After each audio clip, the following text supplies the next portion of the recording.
سمجھتے ہو اب اسلام ختم ہو جائے گا، جو حالات دکھ رہے اسلام ختم ہو جائے گا، ڈرنے کی کوئی ضرورت نہیں۔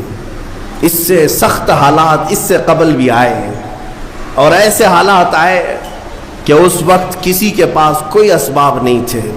بغداد کے حالات ہم نے دیکھے ہیں، جب ہلاکو وہاں پر پہنچا تھا تو جانتے ہیں آپ، اس نے اتنے قتل کیے کہ ایک اذان دینے والا تک نہیں رہ گیا۔ وہ بغداد معلیٰ کو ایسا تباہ و برباد کیا۔ اس زمانے میں کچھ علماء کو قید کر کے لایا، اور جانتے ہیں دربار میں مزہ لینے کے لیے اس تتاری بادشاہ نے ایک عیسائی پادری کو بلایا اور کہا کہ ان کے نبی کی شان میں گالیاں دیں۔ وہ گالیاں دینے لگا بھرے دربار میں۔ جو مسلمان قیدی تھے، علماء تھے، ان کے ہاتھ زنجیروں سے پیچھے بندھے تھے، وہ زمین پر اوندھے منہ لیٹے تھے، گالیاں دی جا رہی تھی رسول پاک کی شان میں۔ کون ہے وہاں پر جواب دینے والا؟ بغداد کو تو قتل کر دیا گیا، جو بچے ہیں ان کو قید کر کے زمین پر ڈالا گیا۔ کون ہے بتاؤ؟ اسلام کی اس نیا کو لے کر کون چلے گا؟ ان ظالموں کی ہرزہ سرائی کے خلاف کون بولے گا؟ کوئی نہیں تھا، میدان میں کوئی تھا ہی نہیں۔ لیکن رب ذوالجلال کے فیصلے الگ ہیں۔ اس دربار میں اسی بادشاہ کا پالا ہوا ایک کتا جو سونے کی زنجیر سے بندھا رہتا تھا، زنجیر توڑ کر کے آیا اور اس عیسائی پادری کے اوپر حملہ کیا، اور سارے لوگ حیرت میں رہ گئے۔ وہ کوئی پاگل کتا نہیں تھا، بادشاہ کا پالا ہوا تھا، ٹرینڈ تھا۔ حملہ کیا اور دم زدن میں اسے ختم کر دیا۔ اس وقت علماء جو قید تھے، مومنین قید تھے، اللہ کا شکر بجا لاتے ہوئے ان کی زبانوں سے یہ کلمہ نکلا، اے مولا تیرے فیصلے عجیب ہیں، جب تو دین کی حفاظت اور اپنے رسول کی عزت کی حفاظت کرنے پر آئے تو کتوں کو بھی تو محافظ بنا دیا کرتا ہے۔ کتے کے ذریعے سے بھی اللہ تعالیٰ یہ کام لیتا ہے۔ اس دربار میں ہیبت ایسی طاری تھی، ایسی ہیبت طاری تھی، آپ کو میں کیا بتاؤں، 500 سے زیادہ تتاری سپاہی ایمان لے آئے اسی مجمع، جس کو دیکھ کر کے اقبال نے کہا تھا، حرم کو مل گئے پاسباں صنم خانے سے۔ اللہ تبارک و تعالیٰ کب حفاظت کے لیے کہاں سے چنتا ہے یہ اس کی مرضی ہے۔ آپ کیا سمجھتے ہیں سب ختم ہو جائے گا؟ میں کہتا ہوں ساری چیزوں پر دھیرے دھیرے تم جو کرنا چاہو کر لو، لیکن اسلام کی حفاظت اللہ نے اپنے ذمہ کرم پر لیا ہے۔ ہاں اگر ہم جیسوں کے حوالے ہوتا تو پتہ نہیں کیا ہو جاتا۔ قرآن کی حفاظت اللہ نے اپنے ذمہ پر لیا ہے۔ باقی دوسری چیزیں جیسے رد و بدل ہو گئی، نہ قرآن بدلے گا نہ اسلام بدلے گا، یہ صبح قیامت تک رہے گا، کیونکہ قرآن میں اللہ نے فرمایا یریدون لیطفئوا نور اللہ، لوگ اب چاہتے ہیں کہ اللہ کے نور کو اپنے منہ کے پھونکوں سے بجھا دیں۔ یہ اللہ کا چراغ ہے جو صبح قیامت تک جلتا رہے گا۔ عزیزان گرامی، بات میں اتنی کرنا چاہتا ہوں کہ ظالم جتنا بھی ظلم کرے، ایک وقت ایسا آتا ہے جب رب کی پکڑ آئے گی، رب تعالیٰ کی پکڑ آئے گی۔ محمد عربی صلی اللہ تعالیٰ علیہ وسلم اس مکہ کی سرزمین پر آزمائے گئے جو آپ کا آبائی وطن تھا، جہاں میرے آقا پیدا ہوئے تھے۔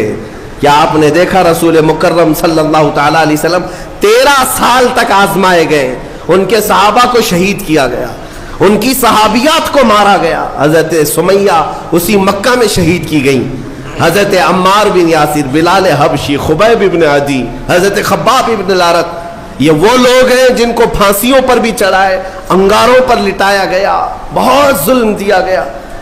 وہ وقت بھی آیا جب رسول پاک صلی اللہ تعالیٰ علیہ وسلم مکہ چھوڑ کر چلے گئے، لیکن کیا سب ختم ہو گیا؟ مکہ چھوڑ کر کے مدینہ طیبہ چلے گئے، سب ختم ہو گیا؟ نہیں، ایک وقت ایسا بھی آیا کہ حضور پاک صلی اللہ تعالیٰ علیہ وسلم اپنے 1400 صحابہ کے ساتھ عمرہ کے لیے آئے تو ان ظالموں نے عمرہ تک نہیں کرنے دیا۔ ساری دنیا کے لیے کعبہ کھلا رہتا تھا، لیکن رسول کے لیے کعبہ نہیں کھولا گیا، نہ ہی مکہ آنے کی اجازت دی گئی۔ یہ صلح حدیبیہ کا موقع تھا۔ میں اس کی تھوڑی سی ڈیٹیل آپ کو بتا دوں، حالات کب تبدیل ہوتے ہیں اندازہ بھی نہیں کر سکو گے۔ 1400 صحابہ تھے اور مکہ صرف 35 کلومیٹر باقی ہے۔ احرام کی حالت میں ہے سب صحابہ، عمرہ کرنے کے لیے. السلام علیکم ورحمۃ اللہ تعالی وبرکاتہ. امید ہے کہ آپ لوگ خیر و عافیت سے ہوں گے. اگر چینل پر آئی گئے ہیں عزیز ناظرین، السلام علیکم ورحمۃ اللہ تعالی وبرکاتہ. اگر آپ ہمارے چینل سے جڑ ہی گئے ہیں تو عرض یہ ہے کہ آپ لوگ اس ویڈیو کو مکمل سن لینا. پیارے دوستو، مفتی سلمان اظہری، جو کہ ساری دنیا جانتی ہے مفتی سلمان اظہری کو کہ کس طریقے سے کفر کے سامنے بندہ ڈٹا رہا. مفتی سلمان اظہری جو کہ کسی بھی میدان میں پیچھے ہٹنے والے نہیں. مفتی سلمان اظہری جو کہ اس ایک عاشق رسول کا نام مفتی سلمان اظہری ہے. عزیز ساتھیوں، تو مفتی سلمان اظہری کی میں بہت اچھی ویڈیو لے کر آیا ہوں. آپ لوگ آئیے مفتی سلمان اظہری صاحب کی یہ ویڈیو سماعت کر لیجئے. کہ اگر تم صلح کے لیے آؤ گے تو جتنا دبانا چاہتے ہیں دبا لیں گے. حضور کے پاس آ کر ایسی شرطیں رکھی جس کو بظاہر دیکھا جائے تو ایسا لگتا ہے ایک طرفہ ہے سب. کہنے لگے کہ اگر ہمارے مکہ سے مدینے کوئی آئے گا تو آپ اس کو واپس کریں گے، اور مدینے سے کوئی مکہ آئے گا تو ہم واپس نہیں کریں گے، سائن کرو اس پر. اور کئی ایسی چیزیں تھی کہ اگلے سال آپ آئیں گے بغیر ہتھیار کے آئیں گے، اور ہم جس کو پرمیشن دیں گے وہی عمرہ کرے گا. یہ سب چیزوں پر حضور پاک صلی اللہ علیہ وسلم سے صلح کرائی جا رہی. حضرت علی لکھ رہے تھے صلح نامہ.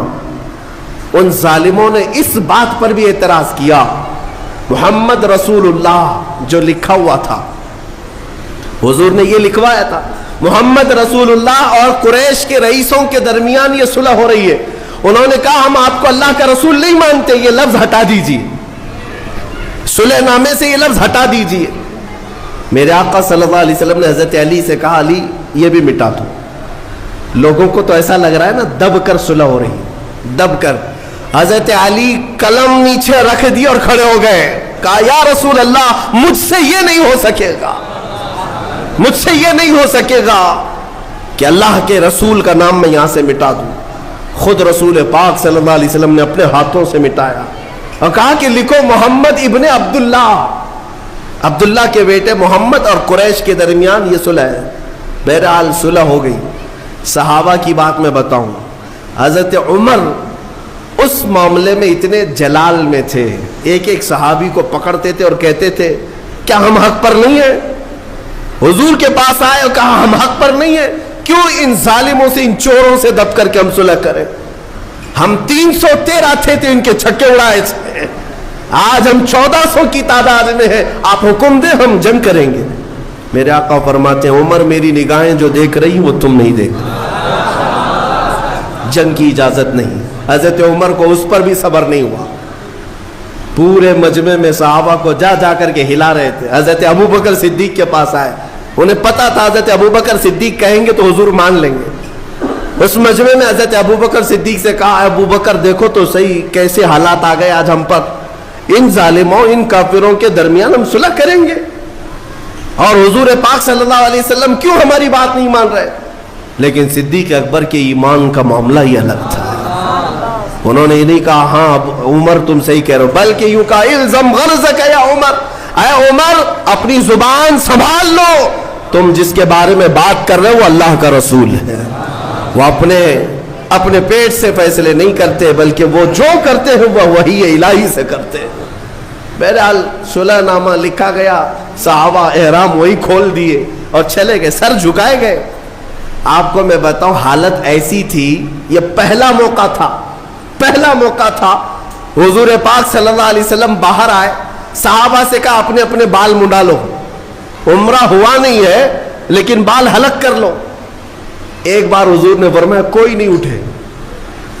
دوسری مرتبہ حضور نے پکار کر کہا سب اپنے اپنے بال منڈا لو، چلو مدینے چلنا ہے. کوئی نہیں اٹھے. تیسری مرتبہ حضور نے فرمایا کوئی نہیں اٹھے. نافرمانی کے لیے نہیں، صحابہ کے دل میں اس وقت تک یہ انتظار تھا کہ اللہ کا کوئی حکم آئے گا اور جنگ کی اجازت ہو جائے گی. انتظار میں تھے صحابہ، اٹھ نہیں رہے تھے. حضور پاک غمگین ہو کر اپنے خیمے میں آئے. ام سلمہ حضور کی زوجہ اس وقت ساتھ میں تھی. حضور پاک نے فرمایا میرے صحابہ نے آج تک ایسا نہیں کیا، آج میں نے 3 مرتبہ پکارا کوئی اٹھنے کو تیار نہیں. حضرت ام سلمہ کہتی یا رسول اللہ وہ بھی آپ کی محبت میں نہیں اٹھ رہے ہیں، یہ نہیں ہے کہ نافرمانی ہے،